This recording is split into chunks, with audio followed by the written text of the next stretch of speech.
বিসমিল্লাহির রহমানির রহিম। আমি খান বেনজির আহমদ, সিনিয়র শিক্ষক, সরকারি পাথারহাট মুসলিম মডেল উচ্চ বিদ্যালয়, মেহেন্দিগঞ্জ, বরিশাল। করোনা মহামারী আমাদের শিক্ষা ব্যবস্থাকে বাধাগ্রস্ত করেছে, তথাপি সরকারের নিরলস প্রচেষ্টার মাধ্যমে চালু রয়েছে অনলাইন শিক্ষা কার্যক্রম। আমরা মহান স্রষ্টার কাছে এই মহামারী থেকে আশু প্রতিকার কামনা করছি। শিক্ষার্থীবৃন্দ, আজকে আমি আলোচনা করব অষ্টম শ্রেণীর শারীরিক শিক্ষা থেকে। আজকের পাঠ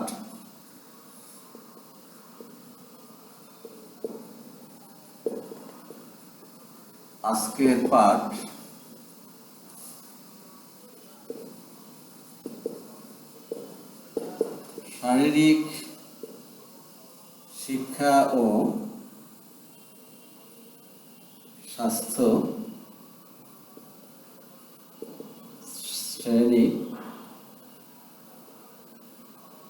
অষ্টম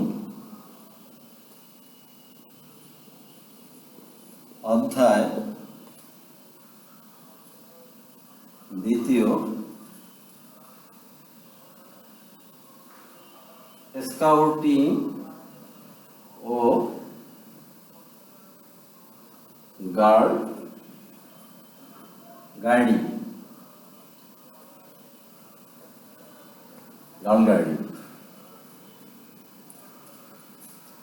পাঠ 1, হাইকিং ও প্রজেক্ট।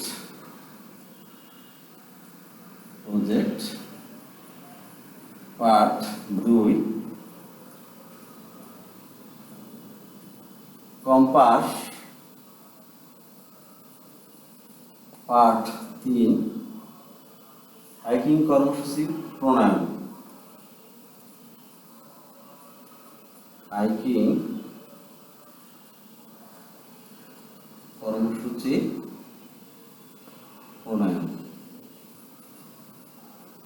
শিক্ষার্থীবৃন্দ, তোমরা আবার লক্ষ্য করো, আজকের পাঠ শারীরিক শিক্ষা ও স্বাস্থ্য শ্রেণী অষ্টম অধ্যায় দ্বিতীয় স্কাউটিং ও গার্ল গাইডিং। পাঠ 1, হাইকিং ও প্রজেক্ট। পাঠ 2, কম্পাস। পাঠ 3, হাইকিং ও কর্মসূচি প্রণয়ন।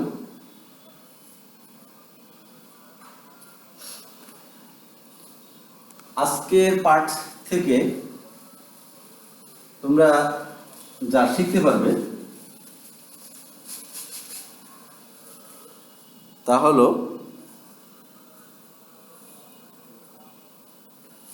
আজকের পাঠ শেষে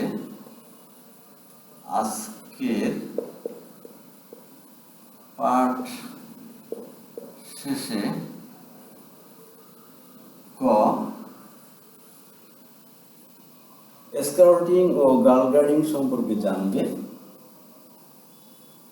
স্কাউটিং ও গার্ল গাইডিং সম্পর্কে জানবে। খ, হাইকিং ও প্রজেক্ট তৈরি সম্পর্কে জানবে। হাইকিং ও প্রজেক্ট তৈরি সম্পর্কে জানবে। গ, হাইকিং কর্মসূচি সম্পর্কে জানতে পারবে।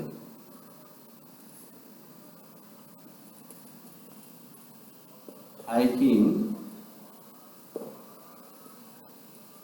কর্মসূচি সম্পর্কে জানতে পারবে। তো শিক্ষার্থীবৃন্দ, আজকের পাঠের যে শিক্ষণফল, ক স্কাউটিং ও গার্ল গাইডিং সম্পর্কে জানবে, হাইকিং ও প্রজেক্ট তৈরি সম্পর্কে জানবে, গ হাইকিং কর্মসূচি সম্পর্কে জানতে পারবে।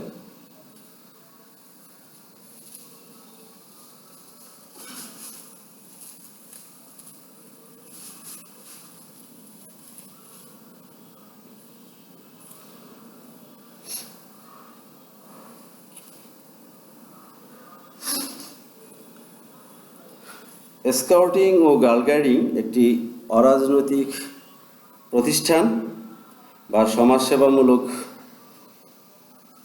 যুব আন্দোলন কর্মসূচি। পৃথিবীর প্রায় সব দেশেই স্কাউটিং ও গার্ল গাইড প্রচলিত আছে বা স্কাউটিং ও গার্ল গাইডের কার্যক্রম প্রচলিত। তৎকালীন ব্রিটিশ সেনাবাহিনী lieutenant general Robert Stephenson Smith Lord Baden Powell, সংক্ষেপে যাকে ভিপি বলা হয়, ব্যাডেন পাওয়েল, তিনি 1907 সালে স্কাউট, 1910 সালে গার্ল গাইড প্রবর্তন করেন। 1972 সালে বাংলাদেশে প্রথম স্কাউট কার্যক্রম শুরু হয়। বর্তমানে এর নাম হয়েছে বাংলাদেশ স্কাউট সমিতি। এটি 1974 সালে আন্তর্জাতিক স্কাউট সমিতির অনুমোদন লাভ করে।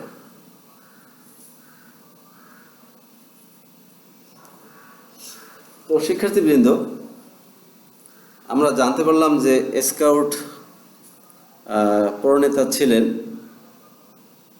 Robert Stephenson Smith Lord Baden Powell, যাকে সংক্ষেপে বিপি বলা হয়।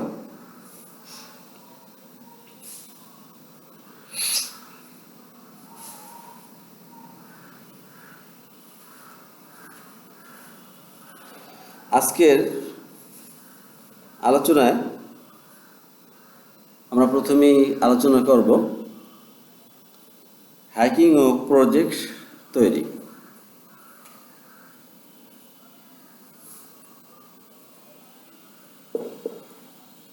হাইকিং ও প্রজেক্ট তৈরি। হাইকিং ও প্রজেক্ট তৈরি। হাইকিং শব্দের অর্থ উদ্দেশ্যমূলক ভ্রমণ।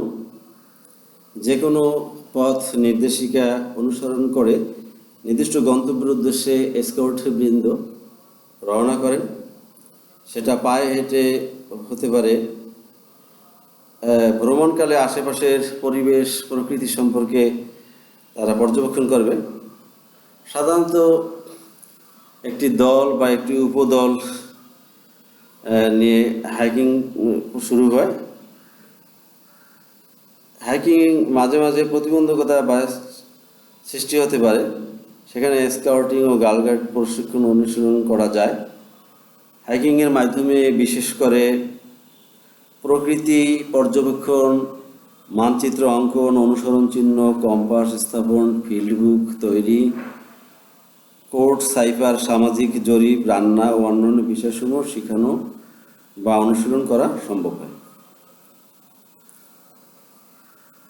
নির্দিষ্ট স্থানে পৌঁছে তাঁবু খাটানো হয়, রান্নাবান্না করা হয় এবং সেখানে সামাজিক জরিপ, সর্বশেষ তাঁবু জলসা, যাকে আমরা ক্যাম্প ফায়ার বলে থাকি।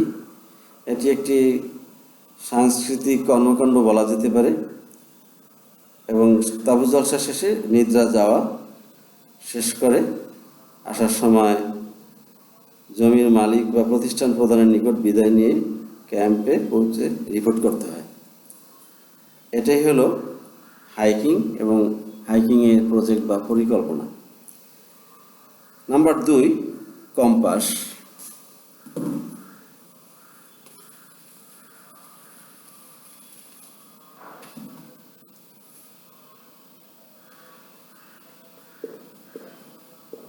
কম্পাস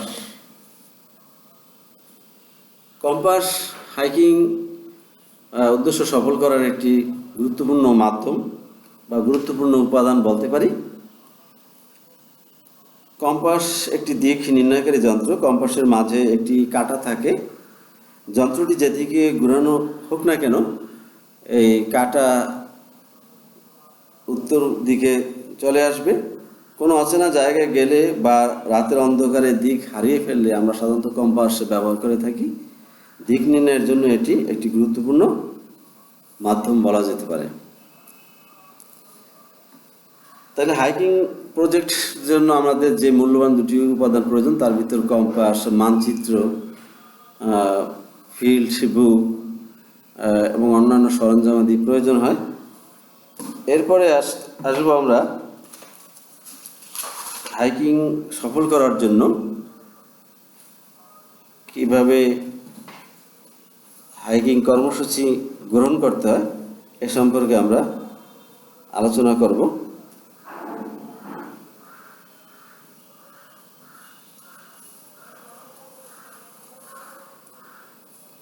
নাম্বার 3, হাইকিং কর্মসূচি গ্রহণ।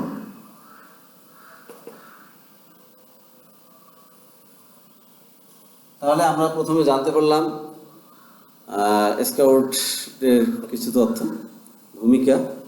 এরপর জানতে পারলাম হাইকিং কি বা হাইকিং প্রজেক্ট কীভাবে তৈরি করতে হবে।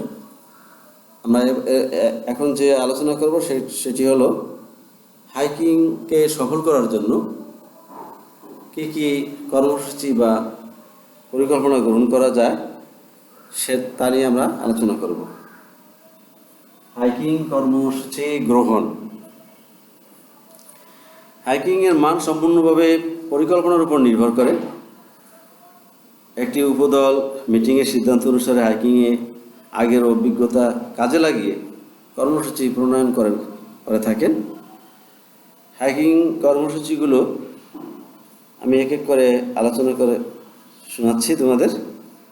1, চূড়ান্ত প্রস্তুতি নেওয়ার পূর্বে সকল কর্মসূচি একবার পর্যালোচনা বা যাচাই করে সংযোজন বা বিয়োজন করা আবশ্যক।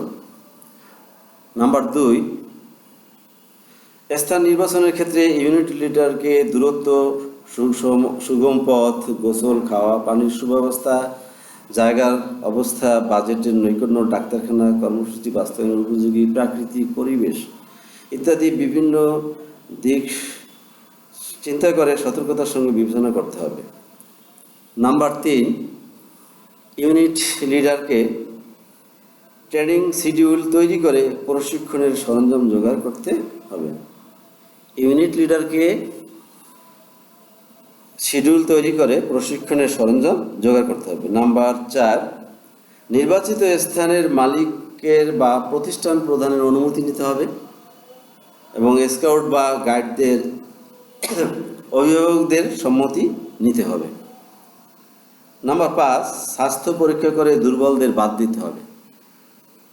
এখানে দুর্বল শিক্ষার্থী বা সদস্য নিলে তাদের সমস্যা পড়ার সম্ভাবনা রয়েছে, তাই স্বাস্থ্য পরীক্ষা করে দুর্বলদের বাদ দিতে হবে। নাম্বার 6, কখন শুরু হবে, কতদিন থাকতে হবে এবং কখন শেষ হবে তা পূর্বেই নির্ধারণ করে নিতে হবে।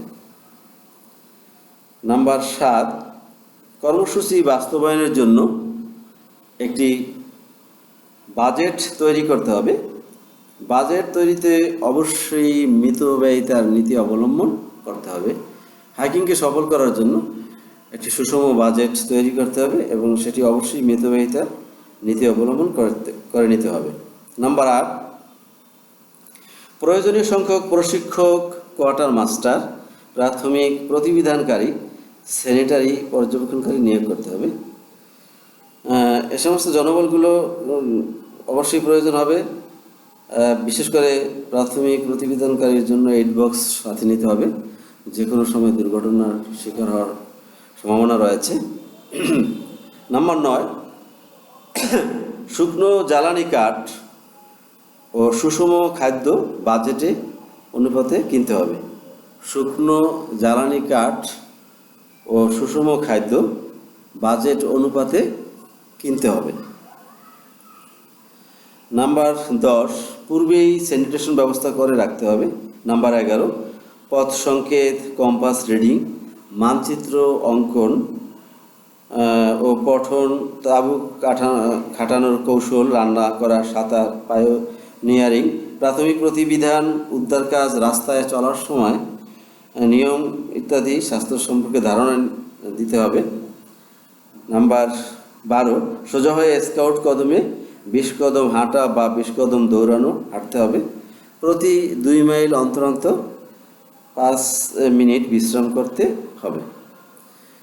এই কর্মসূচিগুলো সঠিকভাবে পালন করার মধ্য দিয়েই স্কাউটদের বা গার্ল গাইডিংয়ের হাইকিং প্রজেক্টকে সফল করা যায়, সুসম্পূর্ণরূপে এর কার্যক্রম সম্পূর্ণ করা যায়।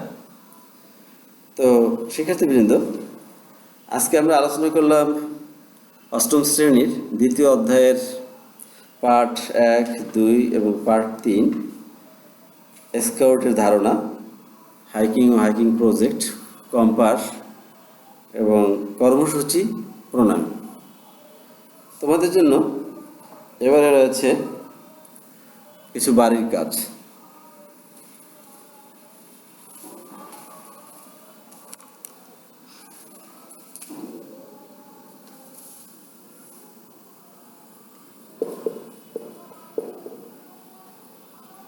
বাড়ির কাজ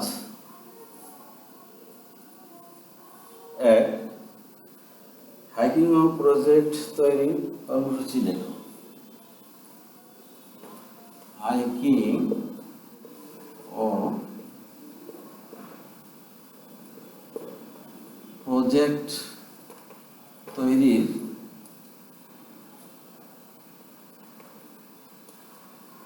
কর্মসূচি লেখো। 2, বাঁশ ও কাঠের টুকরো ব্যবহার করে বাঁশ ও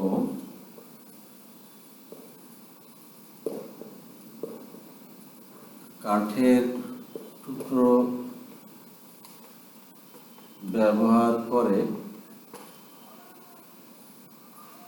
কয়েকটি গ্যাজেট তৈরি করে দেখো। কয়েকটি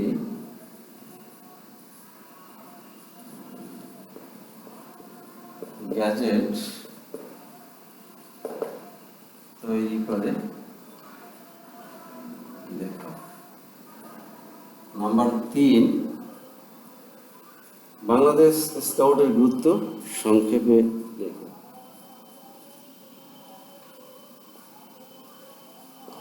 বাংলাদেশ স্কাউটের গুরুত্ব সংক্ষেপে লেখো। শিক্ষার্থীবৃন্দ, তোমরা লক্ষ্য করো, তোমাদের জন্য বাড়ির কাজ 1, হাইকিং ও প্রজেক্ট তৈরি কর্মসূচি লেখো। 2, বাঁশ ও কাঠের টুকরো ব্যবহার করে কয়েকটি গ্যাজেট তৈরি করে দেখাও। 3, বাংলাদেশ স্কাউটের গুরুত্ব সংক্ষেপে লেখো।